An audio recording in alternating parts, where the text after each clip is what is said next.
নমস্কাৰ সকলোলৈ প্ৰীতি আৰু সম্ভাষণ জনাই পাঠ কৰিবলৈ লৈছোঁ মোৰ স্বৰচিত উপন্যাস নৈ নিনাদ খণ্ড 1।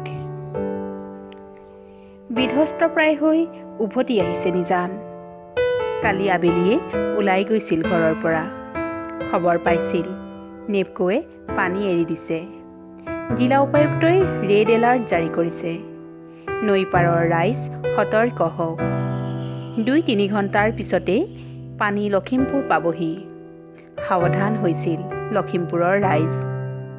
কিন্তু ৰঙানৈ বুকুত মাছ মাৰিবলৈ যোৱা আমতলা গাঁৱৰ জীৱন আৰু যোগেনৰ কাণলৈ সেই ৰেড এলাৰ্টৰ খবৰ যোৱা নাছিল। টুলুঙা নাৱত উঠি জাল টানি থকা সিহঁতে তেনে কোনো খবৰৰ অৰ্থ বুজিব পৰাকৈ সক্ষমো নহয়। দেউতা, নেপকোৱে পানী এৰি দিছে, ৰেড এলাৰ্ট। টাউনত পঢ়ি থকা মিঠুৱে দেউতাকলৈ ফোন কৰিছিল। বাৰে বাৰে সংযোগ বিচ্ছিন্ন হ'ব খোজা তাঁৰৰ মাজেদি ভাহি আহিছিল মিঠুৰ সতৰ্কবাণী। দুৰ্ভাৱনাত কঁপিছিল তেওঁৰ হৃদয়। পদূলিলৈ ওলাই গৈ যাকে পাইছিল তাকে কৈছিল। কিন্তু কিমানক ক'ব? মুখ বাগৰি খবৰটো বিয়পিছিল মানে পানীৰ তীব্ৰ বেগ চকুৱে দেখিছিল সকলোৱে। মথাউৰিৰ দুৰ্বল অংশ ছিঙি অহা পানীৰ ঢলত ডুব গৈছিল আমতলা গাঁৱৰ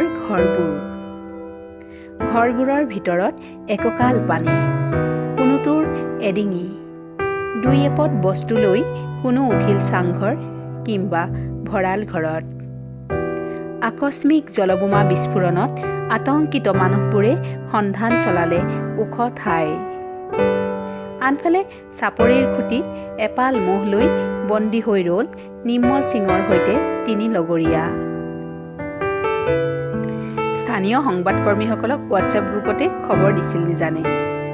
বগলীজানৰ দুৰ্বল মথাউৰিত জিলা প্ৰশাসনে ক্ষিপ্ৰতাৰে বালিৰ বস্তা, বাঁহ আদি গুজি পহৰাত ব্যস্ত হৈছে।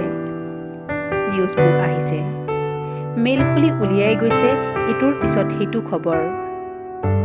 হেল্ল', হয় পাইছোঁ। ঢকুৱাখানাৰ নিউজ। য়েছ, আহিছে। ৰিচিভ কৰি যায় কনফাৰ্মেশ্যন কলবোৰ। খবৰ আহে হোৱাটছএপতো। চাই যায় প্ৰতিটো খবৰ। মুহূৰ্ততে বনাইছে শিৰোনাম। দাদা, এইখন ফটো ফ্ৰণ্ট পেজৰ বাবে ভাল হ'ব।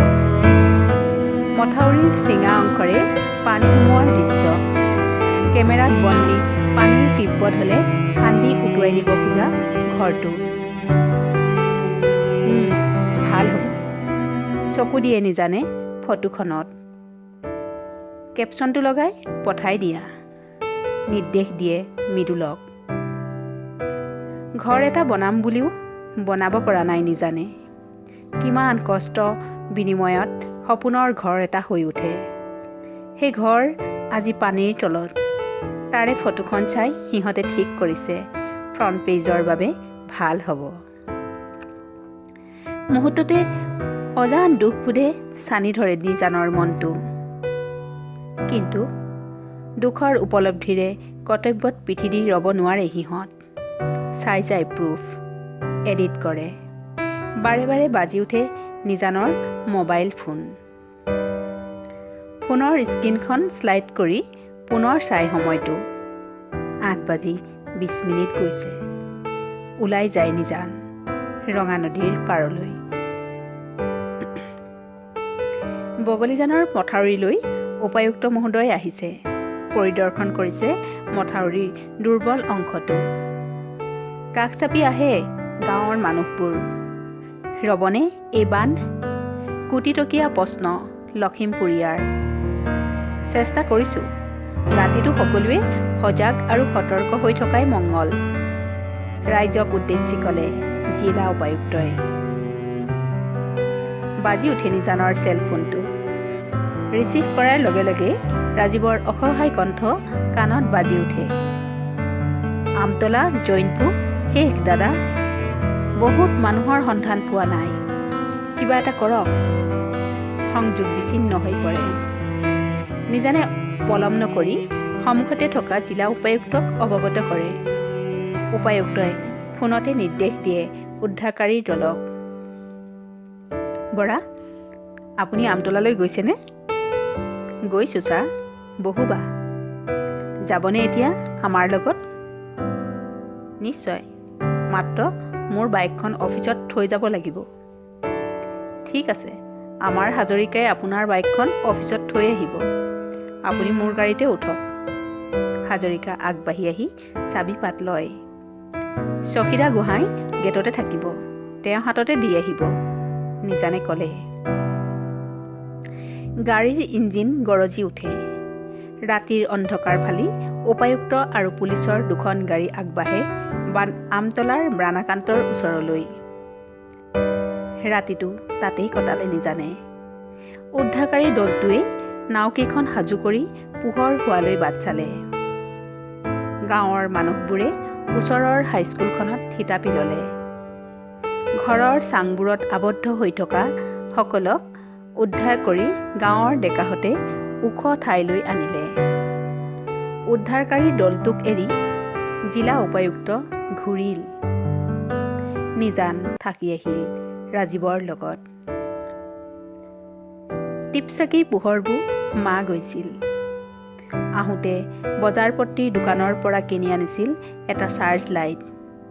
তাৰো শেষ হওঁ হওঁ পোহৰ। পানী বাঢ়িয়েই আছে। নৰেন মাষ্টৰে পুতি থোৱা লগিডাল ঘনাই নিৰীক্ষণ কৰি কৈছিল, পাহাৰত বৰষুণ কমা নাই বোধহয়। ৰাতি পুৱাইছিল। উদ্ধাৰকাৰী দলটো চাপৰিলৈ আগবাঢ়িছিল। টঙি ঘৰটোৰ মূধচত উঠি বহি আছিল ভয়াতৰ কম্পিত নিৰ্মল কায়। দুজন উঠি আছিল গছ এজোপাৰ ওপৰৰ ডালত। মৃত্যুৰ ক্ষণগণি ৰোৱা মুখকেইখন শুকাই টেমি যেন হৈছিল। ওখৰ ঢিপটোত মহৰ পিঠিত বহি ৰোৱা ৰংমনক জোৰ কৰি উঠাইছিল নাৱত। সিহঁতৰ চকুৰ আগতে শেষ হৈ গৈছিল মহজাক। অৱশিষ্ট মহটোক বচাব নোৱাৰাৰ অপৰাধবোধত পিষ্ট হৈ সজল নয়নেৰে ঘূৰি ঘূৰি চাই আহে ভয়, দুখ, হতাশাত জৰ্জৰিত মানুহকেইজনে। বহুবা অভিযান চলায়ো উদ্ধাৰকাৰী দলটোৱে বিচাৰি নাপালে যোগেন আৰু জীৱনক। কান্দোনৰ ৰোল উঠিল পৰিয়াল দুটাৰ মাজত। ঘৰ দুৱাৰ, সা-সম্পত্তি জাহ যোৱা আৰু গৰু গাই পানীত উটি যোৱাৰ দৃশ্যই প্ৰতিজনৰে বুকুত বেদনাই হেলিলে। আমতলা জৈনপুৰকে ধৰি কেইবাখনো পানীয়ে বিধ্বস্ত কৰা গাঁৱত ঘূৰিল নিজান। ৰঙানদী জলবিদ্যুৎ প্ৰকল্পই অনা বান এয়া। নদীক বান্ধি আলোকেৰে উজ্জ্বলোৱা আশাই মষিমূৰ কৰে বহুতৰে জীৱন, সলাই পেলাই জীৱনৰ গতিপথ। ভাবি ভাবি নিজানেও ঘৰলৈ পথ ল'লে। ঘৰত নৱবিবাহিতা পত্নী নিশায়ো পাৰ কৰিলে উজাগৰি ৰাতি। ফোনটোত চাৰ্জ শেষ হৈ ৰাতিয়ে বন্ধ হৈ গৈছিল। খবৰ এটাও দিয়া নহ'ল বেচেৰীজনীক। দুচিন্তাত চাগৈ খোৱা হোৱা একো কৰা নাই। ৰাজীৱৰ বায়েকৰ পিছত বহি অহা নিজানৰ মনটোৱে পানীৰ প্ৰচণ্ড ঢল হৈ নিশাৰ কাষলৈ গতি ল'লে তীব্ৰ বেগত।